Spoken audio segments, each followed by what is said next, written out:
Ladies and gentlemen, welcome to the very first episode of Desktop Ball, my football podcast that I've been coming out with for about a year plus now, but only to my friends, only to the close people in my life.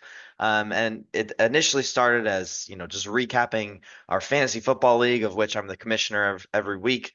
Eventually, it became picks and college football and everything, and it ended up being something that I just really enjoy doing. It's one of my favorite things to do is just to hang out and talk football. So desktop ball, we're going to call the show. It's the only show where I sit here at my desktop and talk ball. Shows will release on Tuesdays and Fridays. Tuesdays will be weekend recaps and Fridays weekend previews. There will be no ads. There will be no editing. There will be no guests. There will be no really of anything, at least until this gets off the ground. I mean, no promises on the ads thing. I'm not going to turn down $1 million if I get it, but more than likely, there will be no ads, no guests, no editing, no bullshit. Just me sitting at my computer talking ball. One of my favorite things to do. My name's Brian. If you don't know me, if you're not one of my friends, and this actually gets out to to to the general public. Um, I'm a lifelong New York Football Giants fan, which has been rough in the past years, but grew up in the Jersey area around the Giants. New York Mets, although we probably won't get into too much baseball unless the Mets make the playoffs, which it looks like, yeah, maybe, maybe not. So we'll get into some baseball, maybe if the Mets do well. Went to UT Austin, as you can tell by the Texas hat and the Texas shirt. Huge Texas Longhorns fan, so obviously a really good year for that. And then I guess the last thing is college basketball is the only other sport I really care about, and hockey. So college basketball, I'm a North Carolina Tar Heels fan, have been my whole life. My dad became a Tar Heels fan when Jordan was there. And before I went to Texas, I was a Tar Heels fan. Once I went to Texas, honestly, I'm still a Tar Heels fan. I probably care more about Tar Heel basketball than I do Texas basketball. And then I'm a New Jersey Devils hockey fan. I doubt we'll do any hockey talk on this podcast. I'm still looking for an NBA team, just never really cared about it that much. But without further ado, let's get into the recap of week one, or well, week one of this podcast, but it is week three of the NFL season. Basically, the way this is going to go is I'm going to sit here and go in reverse order, so I can start with what's freshest on my mind. And we will start off then with Commanders Bengals. Commanders 38, Bengals 33. Jaden Daniels arrival game. He looked absolutely awesome. He looked like everything you drafted him to be. He looked like a Heisman. He looked like Anthony Richardson if he could throw. Um, able to scramble out of the pocket, keep his eyes downfield, stay a passer, hit deep shot after deep shot to Terry McLaurin, who was awesome in this game. And for the Bengals fall to 0 and 3. Um, Jamar Chase, maybe a bit of a diva receiver. T. Higgins takes some time off and doesn't quite look the same. Had a few plays where he didn't make the catches that he needed to make. There was one that was absolutely PI where he's got his hands up and the guy, I mean, literally just drags his entire left hand down. And it's in the end zone. Ball just hits him in the face mask. But, a lot of teams don't get calls. It sucks for the Bengals that last week they don't get the call, or the call does happen. It goes for the Chiefs PI, and then it doesn't happen this week when they need the PI. So maybe if you're a Bengals fan, you feel like, oh, the refs are screwing us, whatever. I thought Joe Burrow was good in this game. I feel like the Bengals have still kind of be like they've become this run first team. Um, and Joe Mixon's not there anymore. It's Chase Brown and Zach Moss, who I like Chase Brown. I think he's explosive and fun. But they're just not, it's not Joe Mixon, right? Like they're not running the ball as effectively as they have in years past. And Tyler Boyd missing seems to actually be a bit of a thing, although Yoshivas has been good. But they need Higgins and Chase to be awesome. They need Burrow to be awesome because this defense is truly terrible. This is a Commanders team that just had 7 field goals against the New York Football Giants last week, and comes out and just absolutely torches this Bengals team that has Super Bowl aspirations. You're 0-3 now. I need it. Get ready to learn wild card, buddy. You're fighting for the wild card now. On the flip side, Bills 47, Jaguars 10. The Bills are a team that people wrote off early in the season. I think they lost a lot on defense. They lost Gabe Davis. They lost Stephon Diggs. But this Bills team looks absolutely awesome. James Cook has really come into his element this year. The fumble problems seem to have gone. Josh Allen has been absolutely Superman in these first three games. And while they haven't played the elitist of the elite competition, um, they have played a couple teams with at least playoff aspirations. I mean, the Jaguars are a team that think that they're at least playoff capable. They've got the second highest paid quarterback in the league in Trevor Lawrence, who we'll get to. But yeah, I mean, for the Bills, you look absolutely awesome. I'm thinking Super Bowl. Josh Allen passes Mahomes in MVP odds as of last night. And I mean, just truly, the beatdown was on in the first three drives of this game. It was every time the Bills touched the ball, they scored a touchdown. The Jaguars looked completely inept, as they have basically all year on offense. Christian Kirk actually has a nice stat line here, but he has been terrible this season. Brian Thomas Jr. has been exciting in moments, but Trevor Lawrence, maybe like you paid the guy a lot of money, and they haven't won a game in a long time. I think it dates back to like Thanksgiving of last year. They need to find a way to win football games. I think the Doug Peterson seat has to be heating up a little bit if it wasn't already. In fact, I bet it's red hot. I was wondering whether he would survive today. It's Tuesday, September 24th here. I think it's very possible he does not survive today. Chiefs 22, Falcons 17. Um, Man, let's start with the Chiefs. We'll start with the Chiefs because they won the game. We typically will start with the team that won the game. The Chiefs are very, very good. They find a way to win the game often. Rashee Rice is absolutely awesome and has kind of taken over that intermediate passing range role that Travis Kelce was occupying for the past, I don't know, 5, 6 years. Rashee Rice looks absolutely awesome. You can get him on a slant. You can get him, over the middle. He just always seems to be open. He's got great hands. He's tough to bring down after the catch. Carson Steele, who's got the pet alligator, Crocky J. He was fun in this game. And yeah, the Chiefs are very good. They have a very good defense. Andy Reid's the best coach in football. Super Bowl aspirations, MVP aspirations, three-peat aspirations. We know what this team is. They're very, very good. On the Falcons side, um,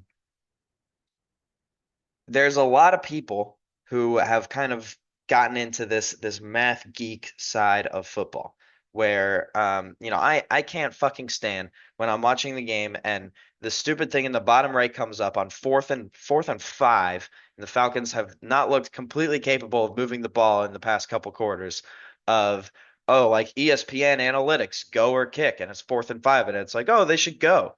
Like, yeah, maybe they should go, but this defense is playing well. The Chiefs scored no points in the fourth quarter. We could kick a field goal with 4 minutes left and try to fight for a stop and then try to kick another field goal. I know it's lame, and it even might not be supported by the math, but what ends up happening is they go for it, they fail, they get the stop, they come down the field, they get into field goal range, and they go for it again, and they get stopped again on a truly terrible like outside zone play for Bijan, who I'm a Texas fan. I love Bijan Robinson. I think he's an absolute dog. But the play call is just wild. It's just like everybody wanted to blame Arthur Smith. I think it's just the logo, dude. I see that Falcon shaped like an F, and you just know that some sort of stupidity is coming. Just a functional franchise versus a dysfunctional franchise in this game, and I'll take the functional franchise all day. Chiefs come away with a 22-17 win, and Raheem Morris just looking up at the jumbotron with his mouth open. How many times are we gonna do this shot where he's looking up at the jumbotron like, dude, like you got to close the mouth. You look ridiculous. You look incredibly stupid, especially when you call an awful play like that and get stopped over and over again. Um, yeah, Chiefs 22, Falcons 17. So I was at in the 4 o'clock window. I was at Ravens Cowboys. So I'm gonna start with Ravens Cowboys. We'll go out of order here. And we'll work our way back down to Lions, Cardinals, and 49ers, Rams. Cowboys, or start with the Ravens. Ravens 28, Cowboys 25. The Ravens desperately needed to win this game, and they do. They were tougher than the Cowboys all day, and this scoreboard is not at all indicative of how this game went. Derrick Henry ran the ball down their throat. Lamar Jackson ran the ball down their throat. They could have absolutely won this game without ever throwing a pass. And the Cowboys defense is absolutely pitiful against the run. It brought me great joy as a Giants fan to hang out in AT&T Stadium and just see Cowboys misery all around me. It actually sounded like a Ravens home game, to be honest, but I was pretty high up where all the Ravens fans were, and not the Cowboys faithful who are willing to spend $1,000 on a Cowboys ticket. Um, so the Ravens looked good, just absolutely ran it down their throats all day.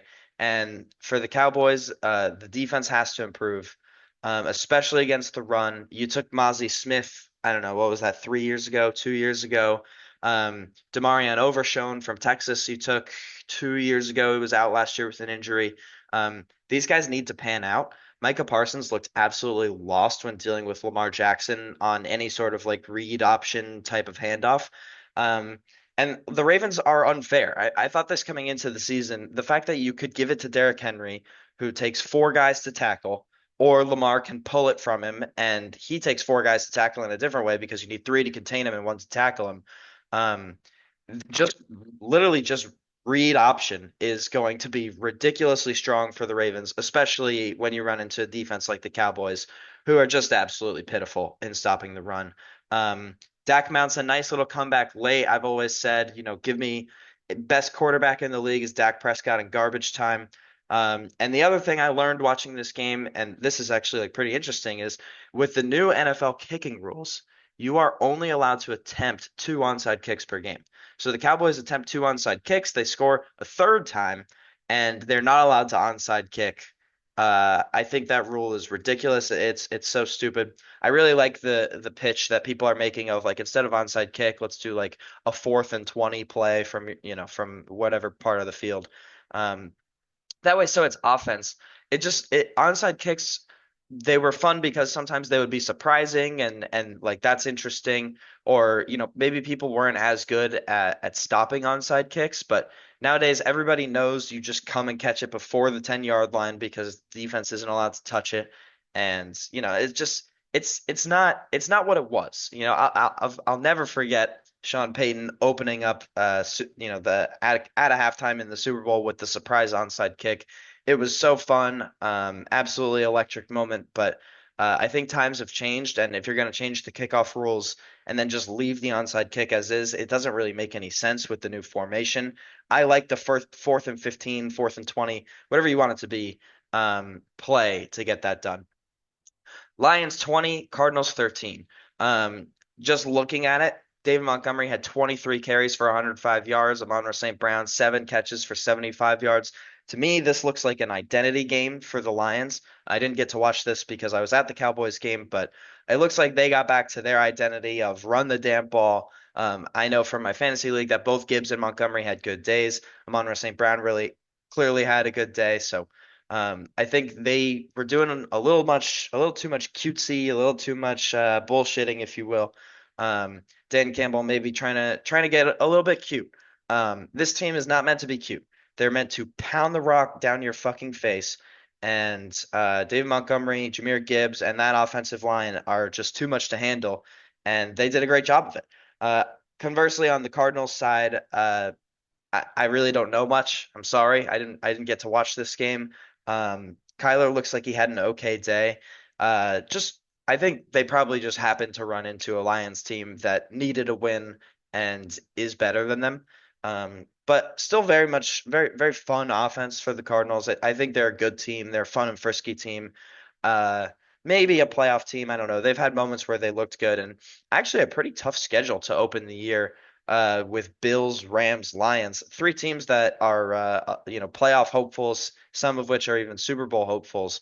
And they get the solid win against the Rams last week where they looked absolutely awesome. But Lions are just better, and probably my guess is they just out physicaled the Cardinals. Rams 27, 49ers 24. Kyle Shanahan now 1-2 against his own tree to start the year. Started against Robert Saleh and then a loss to Kevin O'Connell and now a loss to Sean McVay. Many are saying that the McVay tree owns, or not the McVay tree, the Shanahan tree owns Kyle Shanahan. And, they come out up 14-0 in this game. Jawan Jennings, I mean, was an absolute monster in this game. But the Rams, and you know what? I was just talking about onside kicks. The Rams accomplish an onside kick in this game. I don't know how that's possible with the new rules. Kyron Williams, 2 touchdowns was absolutely great. Um, and just watching Matt Stafford play quarterback is an absolute pleasure. And it really has been my whole life. Even when he was back at the Lions and that team was absolutely terrible.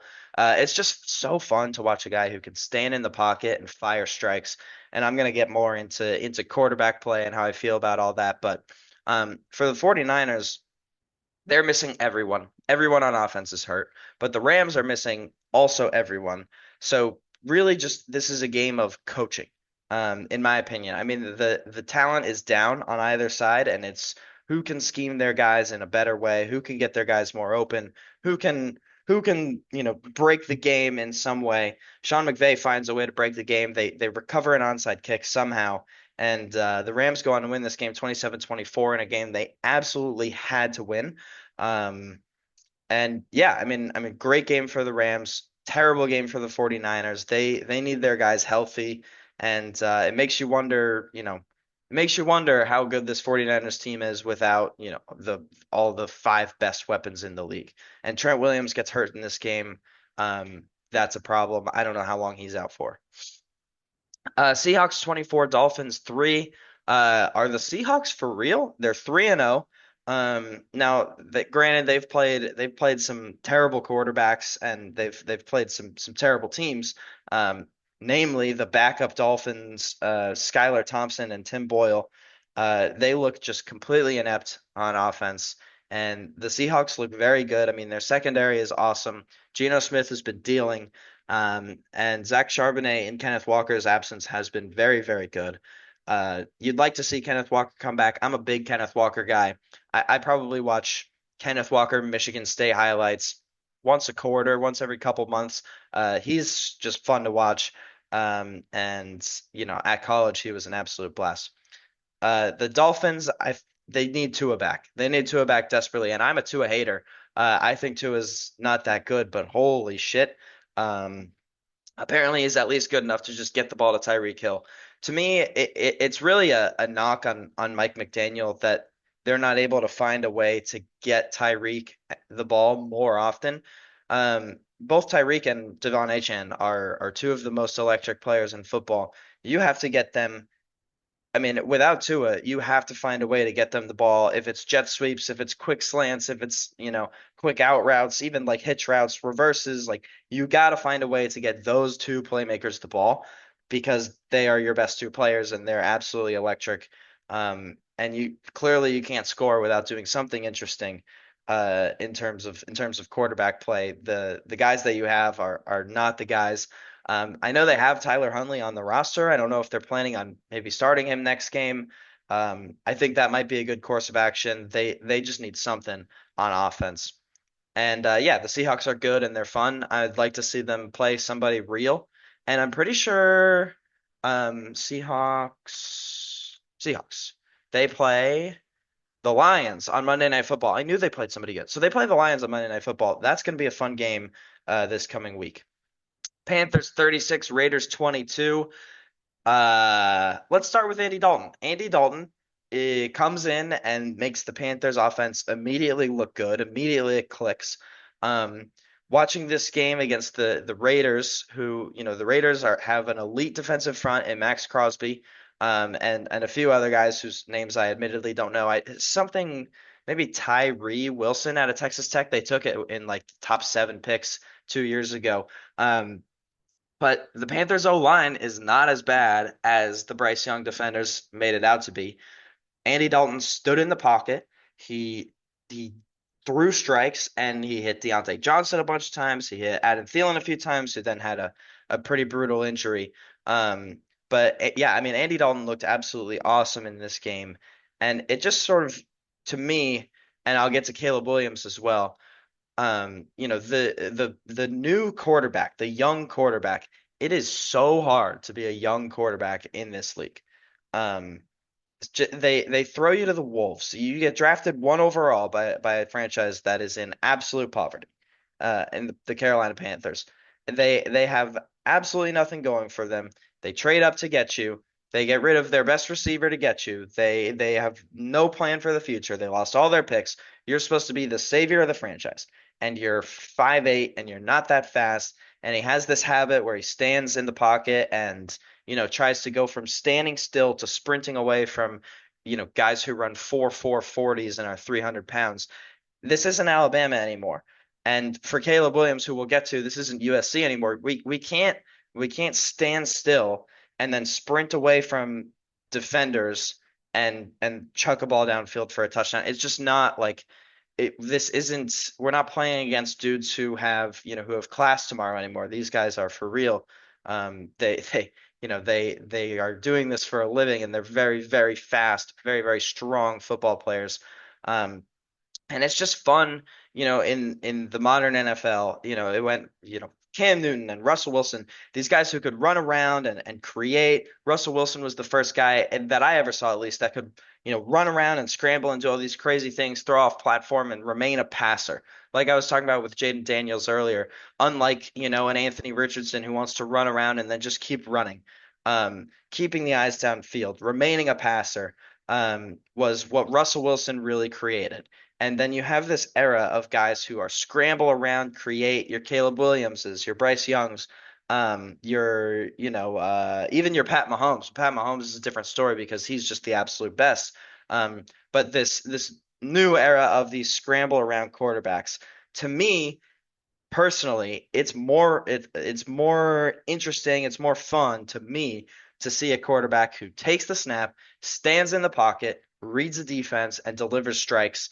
Andy Dalton was absolutely awesome in this game, and it's just so fun to watch a guy like Andy Dalton or Matt Stafford, Peyton Manning, Tom Brady, Eli Manning, the guys I grew up with, Big Ben, who stood at Phil Rivers, who just stood in the pocket and took shots to the ribs, and roughing the passer just wouldn't get called, and still found a way to deliver into the tightest windows.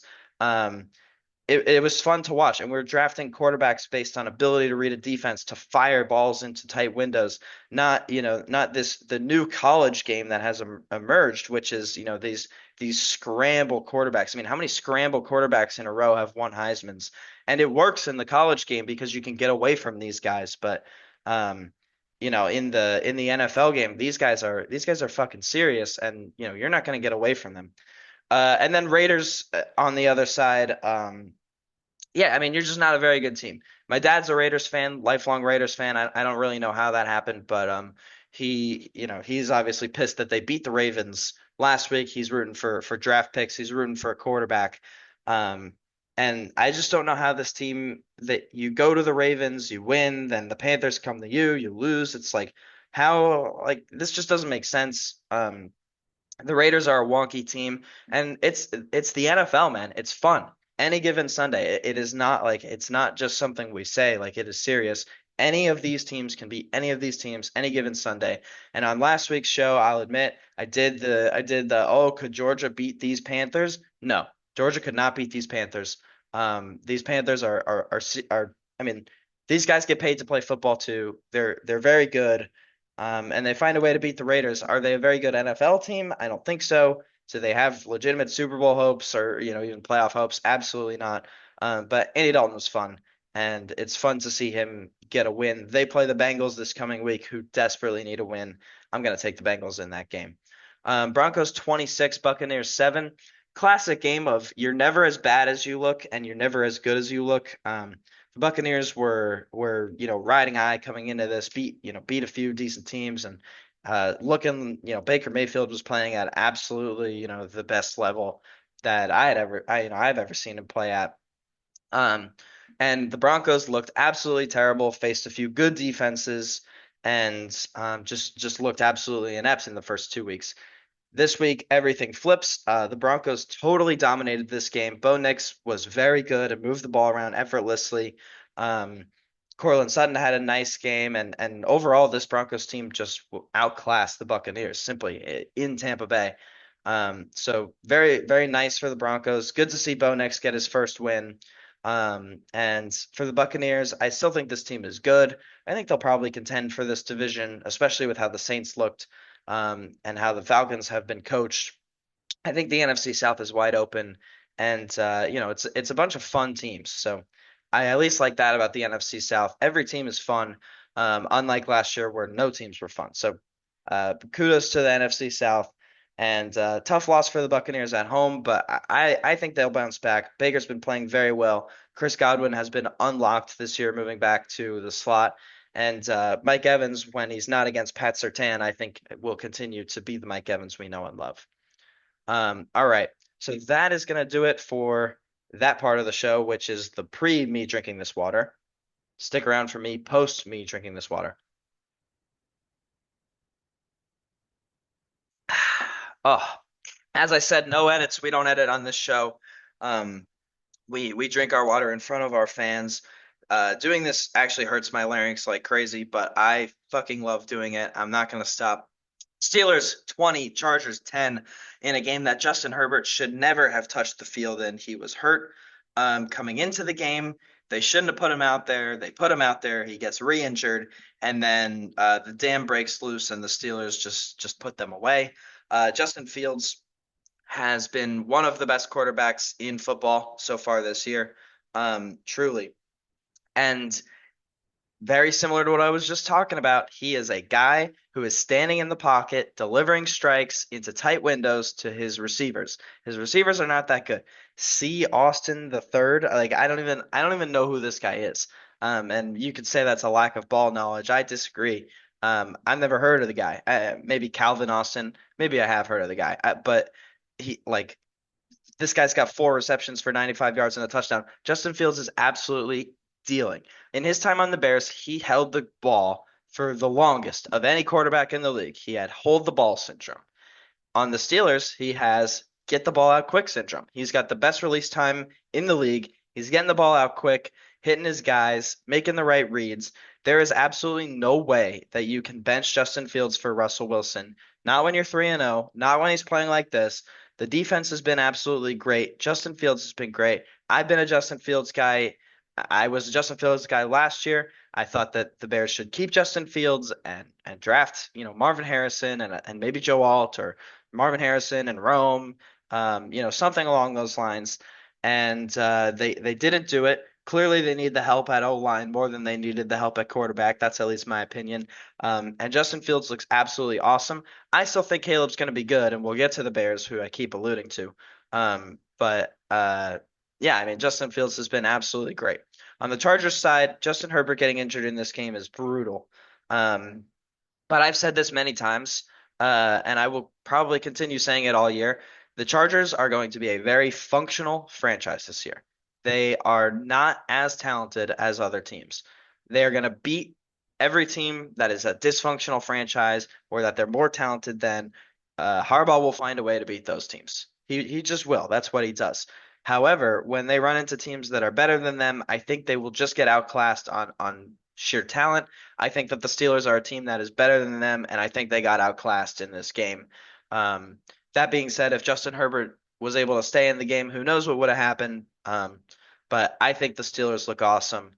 They play a very boring brand of football, but boring has won them 3 games. So, and it's what the Steelers do. It's the Steelers brand. They've been playing boring football since I was 2 years old. Um, although I did like watching Big Ben. Big Ben just shaking defenders off of them, making linebackers look like high school kids. That was always fun. Eagles 15, Saints 12. Were we too quick to crown Clint Kubiak offensive guru mastermind? The Saints looked inept in this game, just could not move the ball at all. And on the other side, the Eagles actually looked better than this game, than this box score would indicate. But Nick Sirianni goes for it on fourth down with no semblance of a plan of how he's going to get the fourth down. I think he's the worst coach in football. And I think that this team, if they had if you gave this team to Andy, give it back to Andy Reid, I think I think they would be at least in the Super Bowl, every year for the past like 4 years. I think in terms of talent on the roster, this team is way too good for how bad Nick Sirianni has been as a coach. Jalen Carter was absolutely awesome in this game. He was a total game wrecker. That's why you drafted him. And he made Derek Carr, who has looked like Superman in the first 2 weeks, look very, very human. The Saints, I mean, this game I thought was going to be, high scoring, high flying, fun, exciting game, and it was truly the most boring game of the window. Eagles somehow are able to score 15 in the fourth quarter and win this game. Saquon Barkley is continuously just showing the Giants why we should not have gotten rid of him. Oh, but he dropped the pass last week. Dude, Saquon Barkley is a very, very good running back. I wish that he was still on the Giants. I miss him. Dallas Goedert had 10 catches for 170 yards in this game. That's crazy. Um, and Jalen Hurts, in my opinion, has not looked good this year. And the Eagles are still 2-1. They're still finding ways to win. I think this team probably wins the division, especially considering how truly awful the Cowboys are, on defense, at least stopping the run. I don't know how that team is going to stop Jalen Hurts and Saquon Barkley from just running all over them. I think it should be pretty similar to what the Ravens did. And for the Saints, you had to come back down to earth eventually. It happens, unfortunately, at home against a good team. You really would have liked to win this game, and continue Saints are the best team in the NFL. We'd power rank them number one or whatever. But yeah, I mean, I think they're still very good. I think they'll contend for the NFC South, which has, in my opinion, three teams that could win it. Three playoff caliber maybe teams. So, um, yeah, I think the Saints are going to be okay. Clint Kubiak's got to get back in the lab and figure out how they're going to score more than 12 points when they play against a real defense. Vikings 34, Texans 7. Um, Kevin O'Connell might be the best coach in football. He's making Sam Darnold look just absolutely incredible. And it just kind of, I mean, there's so many ways to talk about this. Let's talk about how important coaching is for players. You go back to the Panthers quarterback room in, I don't know, was it 2021, 2022? It's Baker Mayfield and Sam Darnold. You go back to the Jets of old. They had Geno Smith. They had Sam Darnold. Even like maybe even we'll see Zach Wilson resurrect his career later on. Um, these you get put in just this awful franchise who they have a defensive minded coach, or they just can't, like, they don't develop you as well as a quarterback. They don't put the right pieces around you, and you look bad, you know. And then you get to the Vikings with Kevin O'Connell and Justin Jefferson and a good O line. Brian Flores throwing crazy schemes on defense. This is the third quarterback in a row that Brian Flores has made look completely inept. Um, and all of a sudden, Sam Darnold just is dealing. He looks absolutely incredible. He looks like he could be a franchise quarterback level good. Like that's not even like he's one of the best quarterbacks in the NFL right now, like in terms of like how he's playing. And like talent wise, I don't think he is. Like I don't think he's that good. I think we've seen enough to know that he's not that good. But if Kevin O'Connell's going to come scheming like this, and Brian Flores is going to come playing defense like this, Justin Jefferson is going to be that good, which he is, and Jordan Addison's going to come back. That kid Naylor, he's a rookie from somewhere that I don't remember, but Naylor's been good. Hawkinson's going to come back. The Vikings might be for real. They might even be one of the better teams in football. Kevin O'Connell has been absolutely awesome. On the other side for the Texans, um, you miss Joe Mixon, I guess, a little bit, like running the ball. But it really there's really not even that much to say other than the Texans just got completely neutered on offense by Brian Flores and what he's able to do on defensively and scheming. I don't care that he was addicted to a Tagovailoa. Frankly, I'm a Tua hater. I think he deserves to be addicted to a Tagovailoa. The guy can scheme a defense, you know. Holy shit, can he scheme a defense? He's made now. Granted, I'm a Giants fan, and granted, I'm aware Daniel Jones is not that good, but he has made Daniel Jones, Brock Purdy, and now CJ Stroud look inept on offense. And I keep saying inept today. Inept, word of the day. Look it up if you don't know it. I'm sure you do. But yeah, Vikings are great. They look like an awesome team. And Aaron Jones, like once or twice a year has a game like this where he averages 5 yards a carry and just truly dominates. So good for Aaron Jones, and he just fits in Minnesota really well. He's been very good to start the year.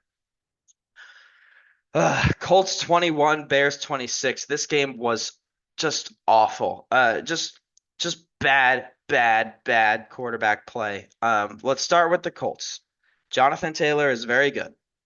Anthony Richardson is a very good athlete. He is very fun to watch.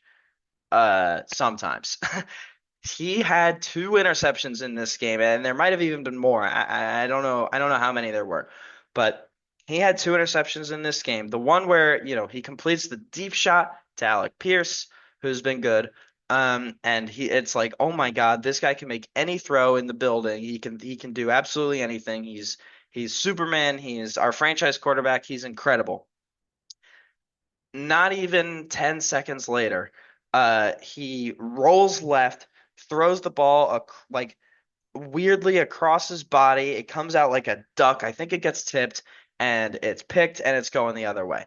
There's another one later where Michael Pittman is open by 10 plus yards and Anthony Richardson overthrows him by 10 plus yards and goes directly to the Bears secondary, who then get good field position. They get a return. Um, Caleb had some bad moments in this game, but just look at his stats: 363 and two touchdowns. He wasn't terrible in this game. The line is bad. DeAndre Swift has looked awful. But Roma Dunze looks good. DJ Moore looks good. Keenan Allen's going to come back. Cole Kmet looked good. I still have hope for this Bears team. The defense is awesome, but they just have these moments where, be it turnovers or calling on fourth down, this like the like pitch option play where they roll out and Caleb can pitch it to DeAndre Swift. He pitches it to DeAndre Swift, who goes nowhere, gets pummeled. Um, yeah, I mean, just some bad moments for the Bears in this game. I- just a game I thought they would win. Like the Colts' run defense has been terrible. Anthony Richardson had enough turnovers to lose this game, and the Bears just didn't punish him. I think Matt Eberflus is not the guy. I didn't think he was the guy last year. In my opinion, if I was playing Bears GM last offseason, what would I do? And granted, I have some hindsight here, and I still think Caleb's going to be good. So all of that, all of those qualifications out of the way. What would I do? Keep Justin Fields, trade the pick, move down, um, and try to go, try to see if you can get Harrison and Joe Alt, who've both been great, Neighbors and Joe Alt, Harrison and Neighbors, any of those combinations with a Dunze, any of those combinations with Bowers, like get weapons for Fields, and I would have fired Matt Eberflus. I would have done everything I can to bring in Jim Harbaugh or even like Mike Vrabel or like Bill Belichick. Like I don't know, like maybe it would have worked. But I think Matt Eberflus is truly terrible. There was a moment on Pardon My Take. I'm a Pardon My Take fan where they were just talking about the coaches in this division. You've got Kevin O'Connell, who looks awesome. Matt LaFleur, who is awesome.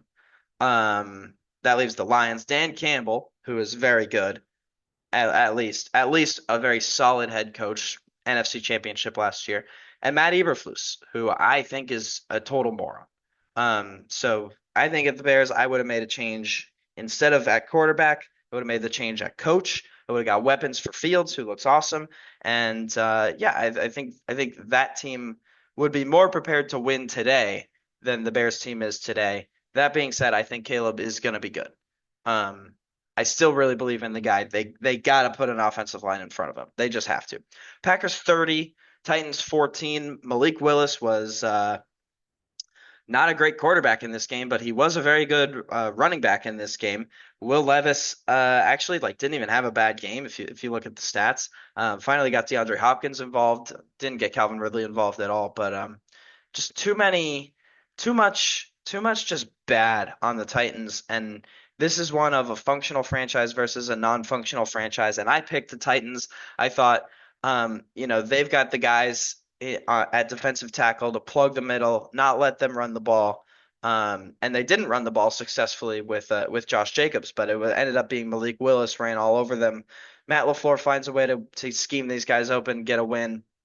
Um, Levis had a bad pick six and just makes too many mistakes. Um, Basically Anthony Richardson minus the wow moments. Really, he has not been good. Not a ton really else to say about this game. The Packers I think are very good. I think Jordan Love comes back this coming week, so good for them. Giants 21, Browns 15. Makes sense that we'll wrap up with the Giants. They get a good win. I have not been this excited about a New York Giant football player as I am about Malik Neighbors, obviously. I haven't been this excited about a player since probably rookie Saquon Barkley. Malik Neighbors is awesome to watch. You have to keep your eyes on him anytime he's on the field. Daniel Jones goes 24 for 34, 236 and two touchdowns. Malik Neighbors rips the ball out of an interception, literally goes up and just mosses the guy on the Browns secondary, which last year that would be a pick.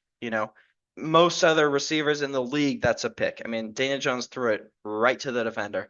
Malik Neighbors goes up, rips the ball out of the guy's hands, and comes down for a big gain. Two touchdowns on the day. He had a jet sweep 4th-and-1 conversion. Get the ball in this guy's hands as often as possible. It was a very, very good first half. However, in the second half, we played turtle, try not to lose, coward football. And Brian Daboll is one coach of the year, what, 2, 3 years ago when we beat the Vikings in the playoffs. He's a good coach. I think he maybe thought that the Browns are worse than they are, which the Browns are terrible. But on offense, you would have thought that we would continue to try to pile it on, try to continue to score. I mean, you can just look at the box score here: 7, 14, 0, 0. That's a problem. We're ahead in games. I want to pile it on. I want to win. I want to continue to play to score, not do this this just sorry brand of football that we played in the second half. For the Browns side, the Giants fumble the opening kickoff. Next play, you throw a touchdown to Amari Cooper, and you got to be thinking in your head, all right, we're 2-1. This game's a win. The Giants are truly awful. And despite Deshaun Watson being bad, that's a nice pass to Amari Cooper, and we look good. We're gonna win this game, and we're gonna be 2-1. We're gonna be in position to contend. Um, and then your defense, which has been the pride of the Browns for years, just gets torched by Daniel Dimes. I mean, it's just unacceptable if you're a Browns fan. They have not been nearly good enough. Deshaun Watson has been truly terrible. Easily the worst contract in football. A lot of people try to point to the Daniel Jones contract. It's not the worst contract in football. Deshaun Watson has millions on millions on millions of guaranteed dollars for years on years, and this he's not a good quarterback, and it's not rust. Like, we can't do the rust thing anymore. He's been playing football for a while now. And on top of that, he's just a scumbag, shitty human being, and I wouldn't want him on my roster. Terrible vibes guy, and he's backed up by the vibes guy in Jameis Winston. I would love to see the Browns bring in Jameis Winston to start some games. Is it what's best for their football team? Who knows? But it definitely would be best for me and my joy in watching Browns games. I think it would be way more interesting. All right, that's our NFL. That's our NFL weekly recap. I'm gonna do Thursdays on the coming Friday. So on Friday, I'll recap the Thursday game and then do a weekend preview. It's a little bit odd, I guess, but for my fantasy heads, this show started as a fantasy show, so let's get into it. Our fantasy studs and duds of what is this, week 3 of the NFL season? Starting with, bam, Derrick Henry, who has been absolutely electric through the first couple weeks. There were moments, especially in that first Chiefs game, where it was like, oh boy, like what are we doing? Justice Hill is out there every play. Isaiah Likely is our main threat on offense.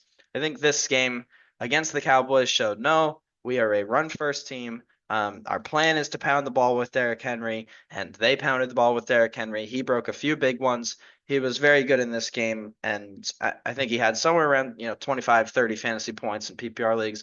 He was very, very good. I think he'll continue to be very good when the weather gets cold. It is tough to tackle Derrick Henry. Nobody wants to do it, and I think he'll continue to be awesome. He had a great week this week against a terrible, terrible Cowboys defense. Secondly, we've got Rashee Rice. Talked a bit about Rashee Rice already. He is a baller. Um, and he's everybody's favorite criminal. I actually forget even what he did. I know it was something with speeding. I don't know whether he killed anybody or crashed or anything like that. So don't want to say anything too positive about the guy, especially as a human being. Young guy, a lot of money. Everybody makes mistakes. But if he like killed someone, that's tough for me to forgive. I don't actually remember what it was that he did. But anyway, we're not talking we're not talking about his court cases here. We're talking about him as a fantasy football asset. If you drafted this guy in the fifth, sixth round, you are sitting pretty, probably at the top of your league because your top three round guys are good, and you got Rashee Rice late, and he's a wide receiver one. He's been awesome. He's Mahomes' first read on every play. He's been truly great. And just a guy that you simply want to have on your fantasy roster. In my opinion, you buy him high, even like right now. I would still be looking to buy Rashee Rice. Hollywood Brown's not going to play. There's no competition for targets. Xavier Worthy, Texas Longhorn, love him to death, but he's just not a volume guy the way Rashee Rice is. Travis Kelce has just not really caught many passes this year. Um, this is Rashee Rice's receiver room, and he has been absolutely awesome. Third, we've got Kyron Williams in a game where the Rams had nothing on offense, no Puka, no Cup. They find a way to get Kyron Williams three touchdowns. He's a volume merchant. He's a yards per carry merchant. He's been awesome. He was awesome last year. You got to be glad you have him. He was great this week against the 49ers, who have a tough, tough run defense. Um, has to be a sign of good things to come. Next, we've got Saquon Barkley, who, you could call him a stud. All 3 weeks into this season, he has been absolutely awesome. Um, the Eagles are a team with a good offensive line who are able to get this guy open. I think a lot of Giants fans have a little more ill will towards Saquon Barkley than I do. Um, we didn't pay him. If you've seen the Hard Knocks clips, we wouldn't pay the guy. That is not like if he like who else was going to pay him other than the Eagles? I haven't heard of anybody who was going to pay him more. Um, and if you're not willing to pay Saquon Barkley, a talent like him, he's going to walk. And you don't get to control who he walks to if you let him walk. If you're upset with Saquon Barkley, you should be upset with the Giants GM. You should be upset with the Giants owner, John Mara, for not being stronger with Joe Schoen when he said like, oh, like, we're gonna let him walk if he won't take the contract. That clip infuriates me. Saquon Barkley is a dog. That offensive line is great. He's going to continue to be great. I said RB1 upside coming into the year. I still believe it. He is that dude. Um, Next, we've got Malik Neighbors. We've got our second giant on the list. One ex giant and one current giant. Um, Malik Neighbors is the dude in New York. He's the only weapon on offense that is serious. Um, and Daniel Jones, I think, learned this week that he can just throw the ball up and Malik is going to go get it. He is awesome. Drafting an LSU receiver is like money in the bank. And he just was so, so good in this game. Will he be as good every week? Probably not. Two touchdowns is tough to do. The volume, though, I think will stay. Just Daniel Jones's number one guy, the only real guy to look for. And lastly, how could you have a studs and duds without Jawan Jennings, who had 45 fantasy points? Um, he's so tall. Every time I look at the guy, I can't get over how tall he is. Um, and he's just a good receiver. He's been an unsung hero for this team for a while. There's too many mouths to feed with McCaffrey and Kittle and Ayuk and Deebo Samuel and Kyle Juszczyk. It's tough to get everybody the ball. All of those guys are hurt. So it's Brandon Ayuk, who's rusty and missed training camp and just came out of contract negotiations. Jawan Jennings, who's an absolute dog. Jordan Mason, and the fullback Kyle Juszczyk. So uh, Jawan Jennings, I mean, could continue to be this wide receiver one type of guy for Brock Purdy in the coming weeks. As soon as Debo or Kittle or anybody comes back, I would not start him anymore. But I think he's a absolute must start for the weeks to come. I happened to pick him up in the league, in my league with my friends, just because I was looking for a guy who could go get me 10. The fact that he goes and gets me 45, that was awesome. Let's get into the duds. We're starting with the Dolphins offense. Without Tua, the entire Dolphins offense, be it Jalen Waddle, Tyreek Hill, Jonnu Smith, Devon Achane, Raheem Mostert's hurt, but even I mean it's not gonna change. Without Tua, this offense has looked so terrible. Um, and I like the borderline like can't start. Like you can't start Jalen Waddle right now. You just can't. I think you can still start Tyreek and Achane, but I have Waddle in a lot of leagues. I'm not starting him in any of them because you can't. I mean, he like there's too many mouths to feed, and with Tua you're able to do it. And I'm a Tua hater. With Tua you were able to do it. Um, Without Tua, I mean, you just can't start a guy like Jalen Waddle, and even Tyreek and Achane have been complete disappointments. CeeDee Lamb had some bad attitude stuff, had a bad fumble going into the end zone. Just a disappointing week for CeeDee Lamb. He's a dog. He's gonna be fine. Do not panic on CeeDee Lamb, but he was an absolute dud this week. Next is Rachaad White. Do panic on Rachaad White. Bucky Irving for the second week in a row looks better. Um, Bucky Irving is the better back. Rachaad White was a volume guy. You drafted him because of the volume he can get, not because he's efficient. He's the least efficient running back in football. Sell, sell, sell, sell, sell, sell, sell. Find somebody in your league who's dumb enough to take him. Ramondre Stevenson. About the like in terms of panic, I don't know. I don't necessarily think it's panic time on Ramondre Stevenson. He's been very good in the first 2 weeks. He had a very bad week this week against the Jets. Um, I get nervous personally when I watch my fantasy running back go out there and play on a absolute dog shit offense. And that is what the Patriots were this week. That's very concerning for me if I'm a Patriots fan. Fortunately, I'm not. But I think Ramondre is sort of like a fringe, like, you know, I thought he was going to be absolutely elite going into the year. I thought he was going to be really good. He had two very good weeks. This week is concerning. But I would argue more buy low on Ramondre Stevenson than sell. Um, but I don't know. I mean, it definitely could. Like, if the Patriots offense is going to look like that, sell, sell, sell. But I think they're going to be able to figure it out. That I don't think that's the norm. I hope it's not the norm. And this week, Jalen Hurts was bad in fantasy. He looked bad in real life too. I actually couldn't believe how good his numbers were when we were looking at it earlier. Eagles game. We were looking at it earlier, and it was yeah, 29 for 38 with 311 yards. I didn't think he was that good in this game. Um, and he did have a pick, but I guess just no touchdowns, no rushing touchdowns. He ends up with like 10 points. That's not why you took Jalen Hurts in the top, 3 or 4 rounds. And you need him to be better. He will. Um, it is interesting. They are going with Saquon Barkley on a lot of touchdowns. He's getting a lot of touchdowns. Eats away a bit at that Jalen Hurts tush push, why you initially drafted him back in the day.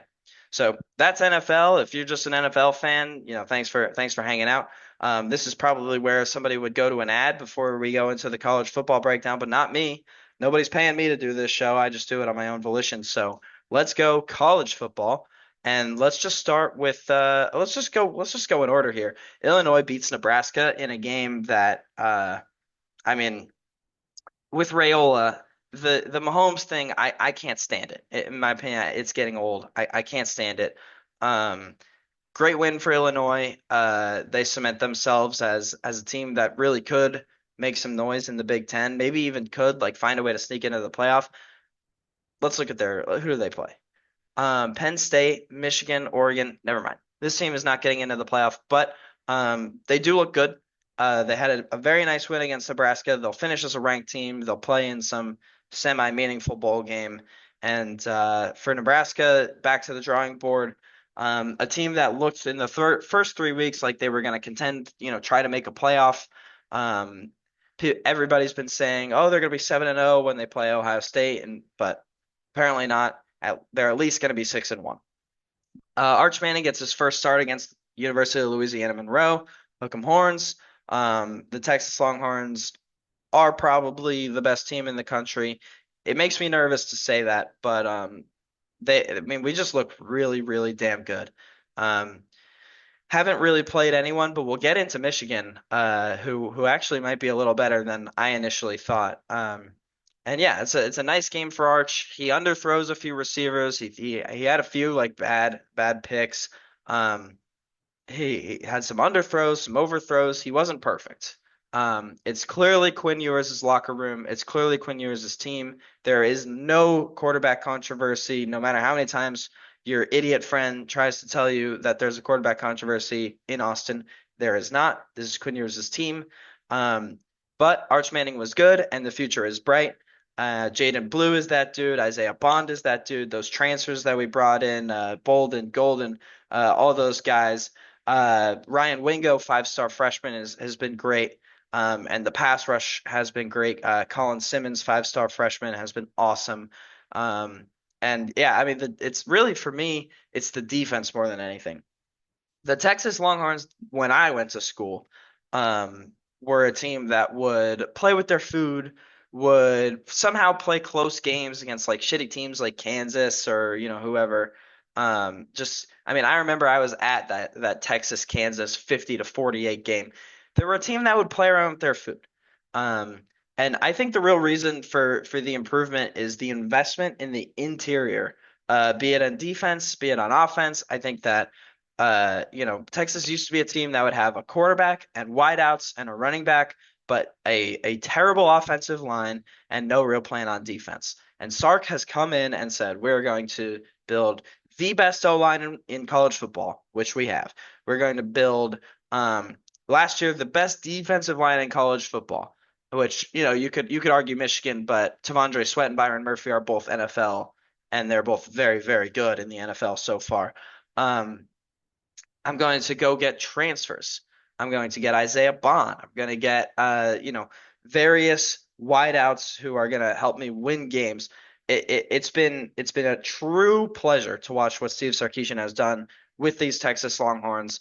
We're home for Mississippi. Are we home for Mississippi State? I think we're home for Mississippi State this coming week. Should beat the brakes off of them. Should be a fun week. Hook 'em horns, and I think the Longhorn train is going to keep rolling. Ohio State beats Marshall. Good for Ohio State. They continue to pound shitty teams.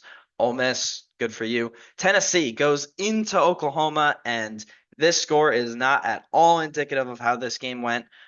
Nico, check this out. Ready? Iamaliava. Yeah, I practiced that. I made sure I was able to do it. Nico Iamaliava was fine in this game. Like, did not have his best game. I would say his best game was against NC State earlier in the year when he hung, I don't know, like 100 billion points on NC State's sorry defense. But Tennessee was in complete command of this game the entire time. There was not one moment where I even thought there was a chance that Oklahoma would win this game. Tennessee was in complete control from the get-go, clearly the better team, and this score does not represent at all how the flow of this game went. Jackson Arnold gets benched for Oklahoma, which is concerning if you're an OU fan. And really, the defense wasn't as bad as Oklahoma defenses have passed. Holding this offense to 25 is very impressive, but I need to see something on offense. I haven't seen it yet. I need a drink of water desperately.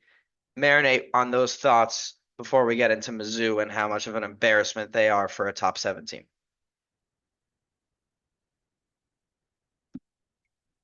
Mm, delicious. All right. Uh, Missouri 30, Vanderbilt 27. Missouri is not a top 7 team. This team is not. I haven't seen anything yet that would indicate to me that this team is a top 10 team. Let alone top seven. They go in a double overtime with Vanderbilt, who's been fun. Diego Pavia at Vanderbilt has been fun, and he's fun to watch. Vanderbilt misses a game tying field goal in double overtime. I mean, just truly brutal, just Vandy being Vandy. But this Missouri team is not that good. I do not buy this Missouri team. I don't think they're in this like top tier of the SEC like they're being treated as. I know they had a nice year last year, but I don't like I haven't seen anything yet this year. I do like Brady Cook. The rest of it is can go in my opinion. Um, Miami manhandles South Florida. Absolutely manhandled them. The South Florida team is a team that can totally give you trouble if you're asleep at the wheel. They gave Alabama trouble early in the year. Miami, no trouble at all. Cam Ward, Heisman favorite. Likely going to win it. Likely going to be drafted one overall. Hopefully by the New York Giants. I like Cam Ward a lot, and he's that dude. He is totally that dude. They manhandle a South Florida team. The Miami of old, very similar to the Texas of old, would say, "Well, our logo is better, so we're going to win this game. We don't need to go out and try. We don't need to go out and pummel them physically." And that is not the Miami team of today. They went and beat the hell out of South Florida. That is what you're supposed to do when you're a top 10 team in the country. Missouri, take notes. Um, Penn State, nice win. These are the last. No, there's a few other games we'll talk about. A few other games we'll talk about. Um, the big game of the week, in my opinion, was USC Michigan. It was always USC Michigan. I thought this game was more interesting than Tennessee OU because I was very confident that Tennessee was going to pound OU. In fact, I'm surprised that game was as close as it was. I thought they were going to beat them by 30 plus. And I think that the Tennessee offense, well, since the Tennessee offense was not as good as it's looked in the past, they could have been better. They could have had a good game. They should have whomped Oklahoma. Um, in terms of feel, like I was saying, like Tennessee totally pounded them. There was no doubt ever. But in my opinion, there was never a question that Tennessee was going to go to Oklahoma and win that game.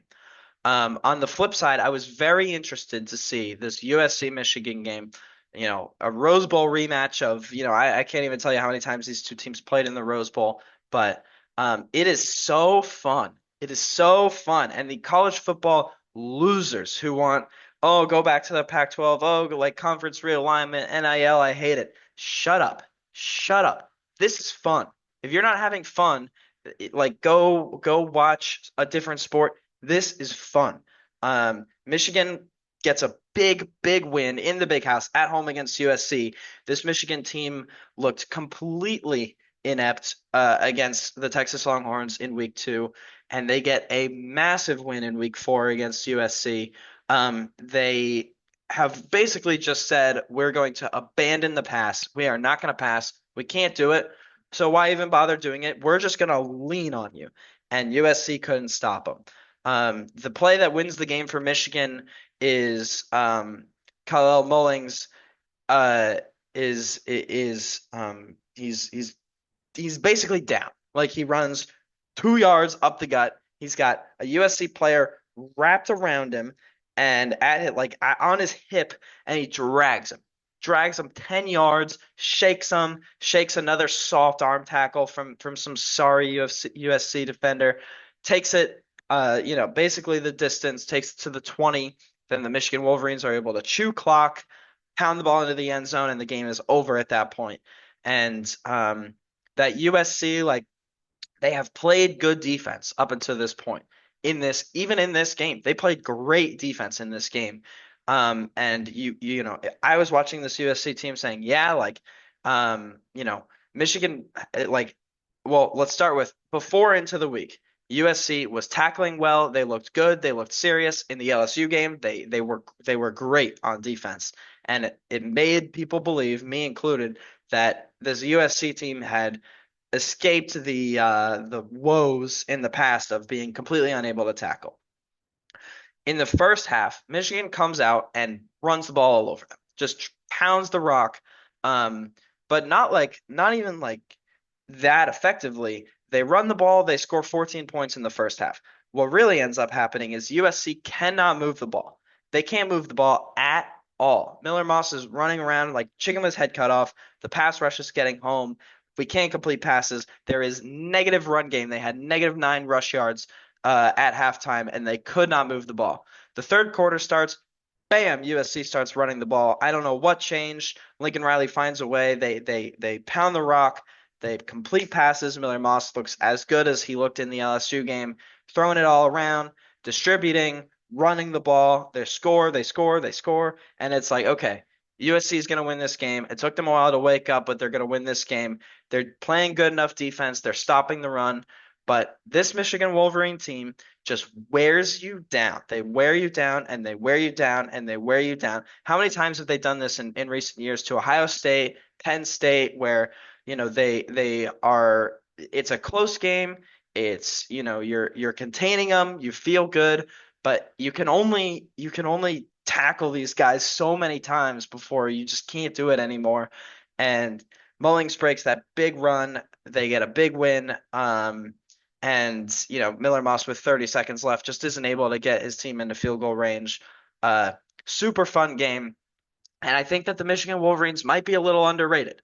Um, I think there are a lot of teams that they're just going to be able to lean on. USC apparently being one of them. And if we go look at the AP poll, how many of these teams could the Michigan Wolverines lean on? Um, Everybody below them, I think they could lean on, other than maybe Clemson. Uh, I think everybody below them they could totally lean on. Could they lean on a team like Missouri, like a team like Utah, a team like Penn State, Oregon? We're gonna get to find out. That's what's great about these expanded conferences is Michigan's gonna have to play uh, at least a couple of those guys, right? Just Oregon and Ohio State. Okay, so we're gonna find out. We're definitely gonna get to find out. Is a team like Oregon able to hold up to the physicality of a team like Michigan? Um, I think it's very interesting. It really is. I honestly can't wait for that game. And maybe Michigan's not as bad as we thought they were. Maybe we wrote them off. Utah 22, Oklahoma State 19. It was 100 degrees in Stillwater. The turf was 150 degrees. They were measuring it pregame. Utah goes to Oklahoma State without Cam Rising and gets a marquee win that cements them as the class of the Big 12. Um, I think, you honestly like it's tough with Utah because everybody wants to say Cam Rising, Cam Rising, Cam Rising. You need to evaluate this team as if Cam Rising isn't on it. And when he plays, that's nice, but you need to evaluate this team as as what Wilson can do. Because Cam Rising just like he just cannot stay healthy. We know this at this point. So how good are they with Wilson? Well, they just showed you. They went in the heat and they beat Oklahoma State at home in Stillwater.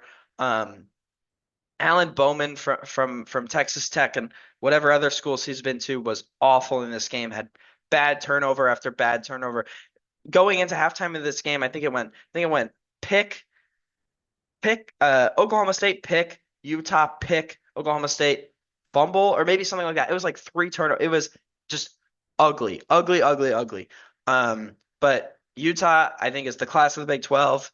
I thought that coming into the year, and they just are functional, physical, and are probably going to win the Big 12. Especially after watching that game, especially after watching Kansas State. I don't think K-State can beat them. BYU gets a nice win over K-State at home, like not just a nice win, like they beat the hell out of this sorry Kansas State team. That one dude on Twitter has to shove a beefy 5-layer burrito up his ass now because of this. He tweeted, if Kansas State loses, I'll shove a beefy 5-layer burrito up my ass.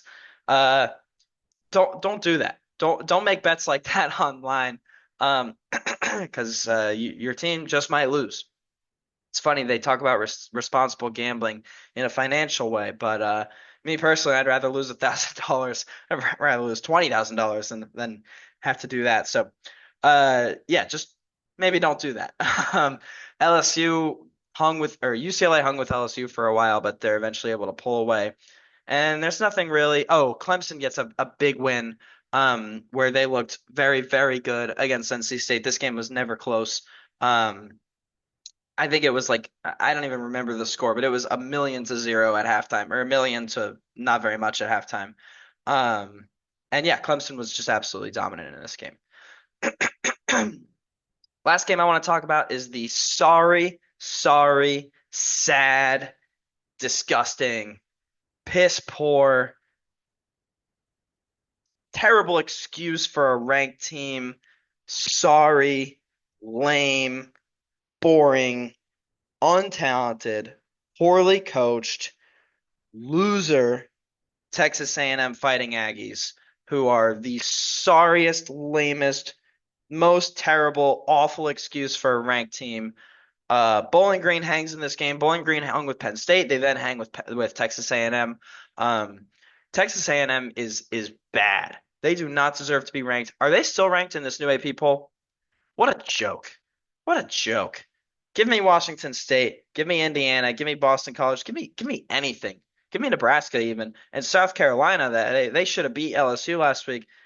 Texas A&M is bad. They are very bad. Connor Wegman gets benched. They bring in somebody else. I don't even know his name. Oh, here we go. M. Reed.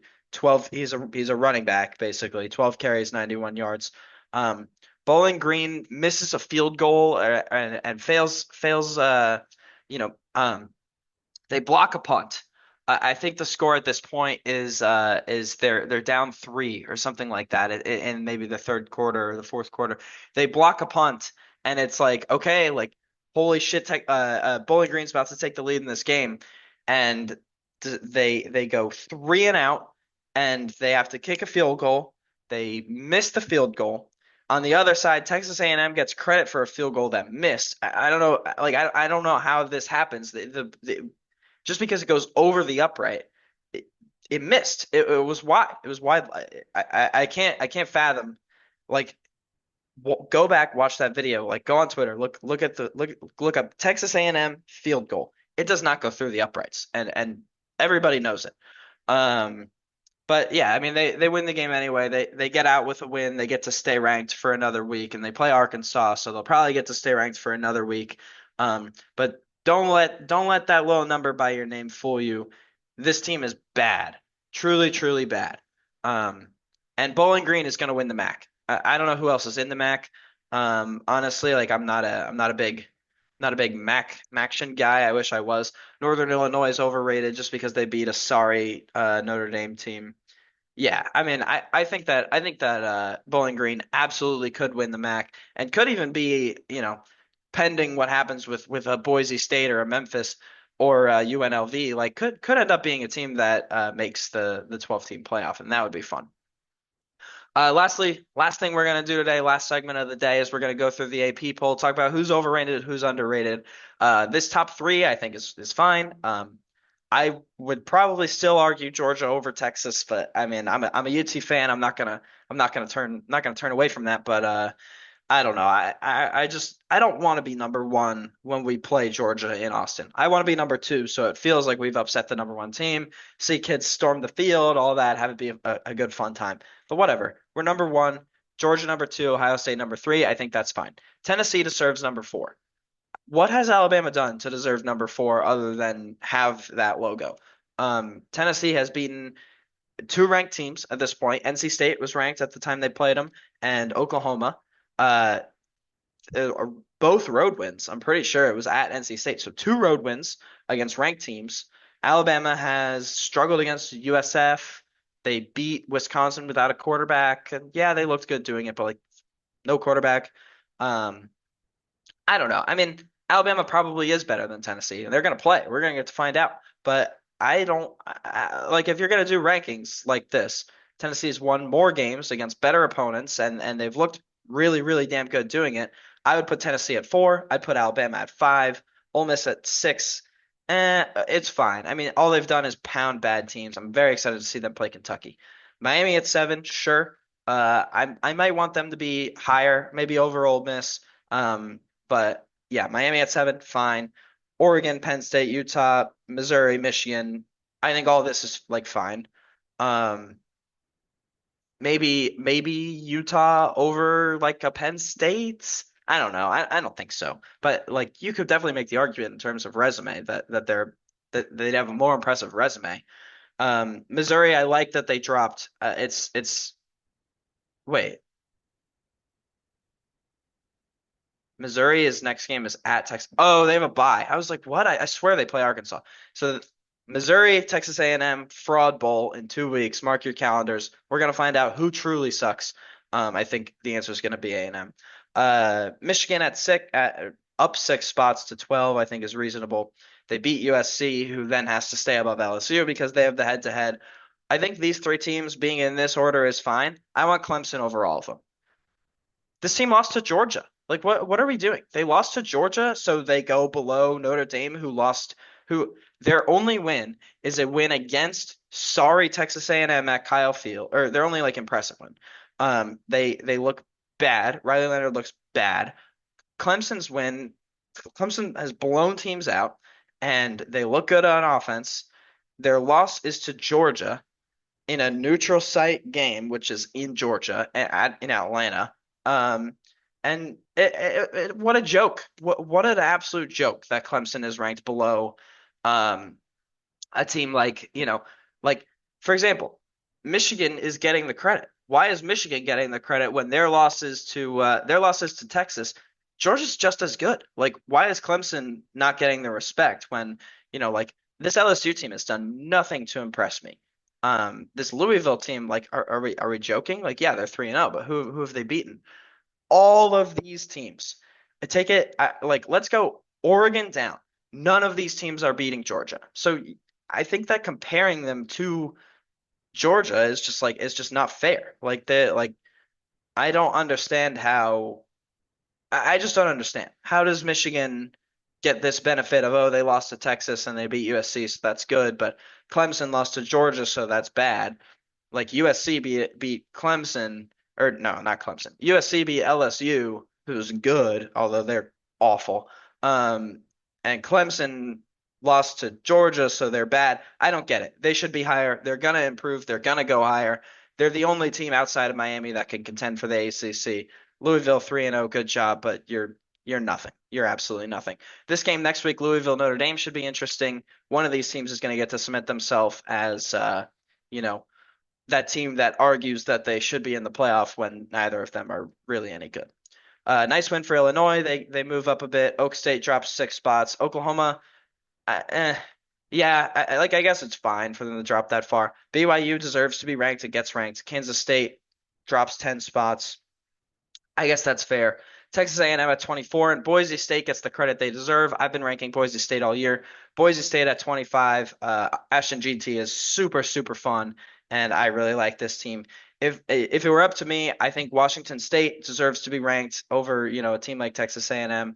I think even no, I mean Nebraska lost, so you can't do it. But like, I think Washington State deserves to be ranked. The game they played was it Friday night was just so fun. And maybe they don't deserve to be ranked because it was San Jose State that they struggled with, but super, super fun. So anyway, uh, episode one, desktop ball. We got through it. Super, super glad that I've been doing this for a long time. I really enjoy it. We're doing it for the public now, and I hope you enjoyed the show. I hope I know I did. I have an absolute blast doing this. I'm gonna keep doing it if 2 people listen, if 2 million people listen, I'm gonna keep doing it. To me, this is fun. It's just simply fun. And yeah, I mean, I'm gonna keep posting. I'm going to keep posting these videos. So, thanks a lot for listening to the podcast. Please, please, please, please, uh, like and subscribe and share. I think those are like the three main things that would help me grow. Do I think this is something that's going to be a career? No. Would it be fucking awesome if it was? Yeah, it really would. So do me a favor, help me out, like it, share it with your friends, especially if you enjoyed the show, and I will see all of you wonderful, wonderful people who can say that you're day one fans who listened to episode one. Um, yeah, I will see all of you lovely people on Friday for weekend preview. See ya. Oh, and I always fuck this up, so you guys got to bear with me. I always forget that I have to stop share and then stop recording and stop the whole thing. So when I say see ya, what ends up actually happening is I fuck this up. So anyway, see ya for real this time. Thanks for watching.